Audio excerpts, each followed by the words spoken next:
Is Ethiopia heading back to war in Tigray? Fears of a return to war in northern Ethiopia are driving many people to leave the region of Tigray just over 3 years after the civil war there ended. Those who can afford it fly, those who can't use buses. One person in the main city of Mekelle told the BBC, going on to explain how large numbers of young people were heading to the capital, Addis Ababa. The prices of goods are rocketing as people stock up on essentials, and a run on the banks has meant there is now a daily limit on cash withdrawals of around 2,000 bear, $13, £10 per person. With cash shortages reminiscent of the brutal 2-year conflict that ended in November 2022, those wanting to make big transfers often have to pay extra charges to do them electronically. What has happened to the peace deal?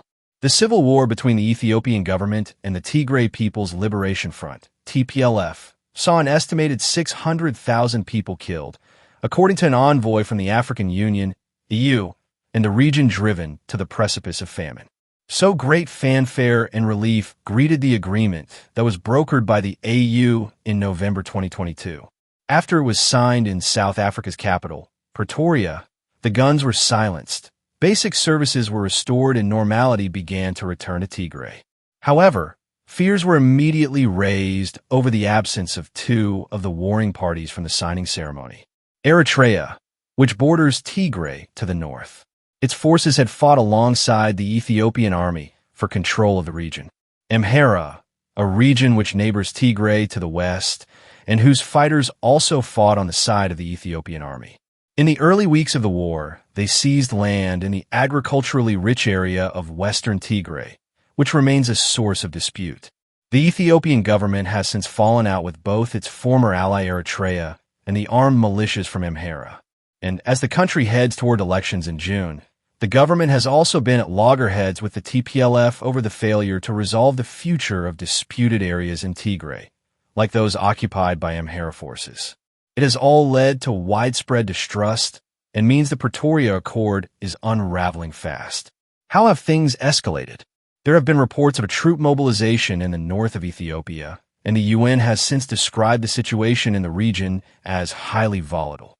In late January, brief clashes were reported between federal troops and Tigrayan fighters, who are agitating for the return of areas still under Amhara control.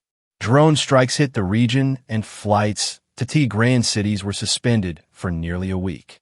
Ethiopia has also accused Eritrea of meddling by backing Tigrayan forces, which it denies. The authorities in Addis Ababa see a growing closeness between the TPLF and Asmara as a threat. Last October, Ethiopia's foreign minister wrote a letter to the UN chief alleging that Eritrea was forging an alliance with hardliners within the TPLF to wage war against Ethiopia. Last week, TPLF head Debretsion Gebremichael said war was looming over Tigray and the people will be under the obligation to resist aggression and defend themselves to maintain their existence. Why is the TPLF upset? It wants back territory it lost during the war, like Western Tigray.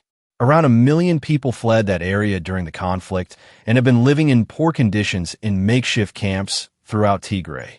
They have not been able to return home. A decision taken by the election board earlier this week that in June disputed areas would vote independently, not under the jurisdiction of either Amhara or Tigray, has further infuriated many Tigrayans. The TPLF, which was designated as a terrorist group during the war, also wants its legal status as a political party to be reinstated. But the process has been dogged by disagreements, and the electoral board has revoked the TPLF's license, meaning it cannot contest the upcoming elections. The TPLF itself has split into factions, with some members setting up a new party, complicating an already tense situation. The party had dominated Ethiopia's political landscape for 2 decades until Abiy Ahmed became prime minister in 2018 and set up a new party, which TPLF leaders refused to join. Abiy's supporters regard those left in the TPLF as hardliners, blaming them for failing to properly implement the peace deal and cozying up to Eritrea, leaving allegiances in the region dramatically different to the situation in 2020. Why has Ethiopia fallen out with Eritrea? The 2 neighbors have long had a volatile relationship, flip-flopping from being friends to enemies. Eritrea officially seceded from Ethiopia in 1993, but later fought a deadly border war.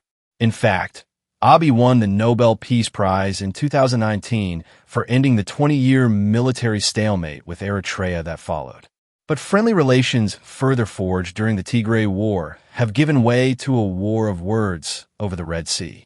This is because Ethiopia, the world's most populous landlocked nation, lost its Red Sea ports when Eritrea got its independence, taking with it a 1,350 kilometers, 840-mile coastline. For Abiy, this has become an existential crisis, and he has been pushing for ownership of Eritrea's southern port of Assab, about 60 kilometers from the border, and hinted at the desire to take it by force.